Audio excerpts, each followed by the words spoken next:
आपण आज इथे एका कंपनीच्या विरोधात उपोषणाला बसलेले आहात. नक्की काय मागण्या आहेत? ची मागणी अशी आहे, आमच्या ग्रुप ग्रामपंचायत घोणसेमेढी हद्दीत अल्मायटी ऑटो एन्सिलरीज नावाची कंपनी आहे.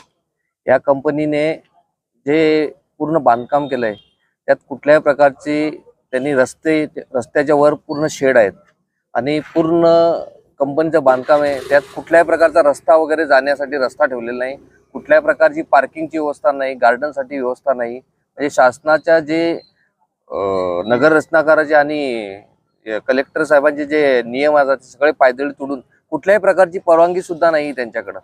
सगळे अनधिकृत बांधकाम केलेले आणि या बांधकाम विरोधात आम्ही गेली 10 महिने याचा पाठपुरावा करत आहे.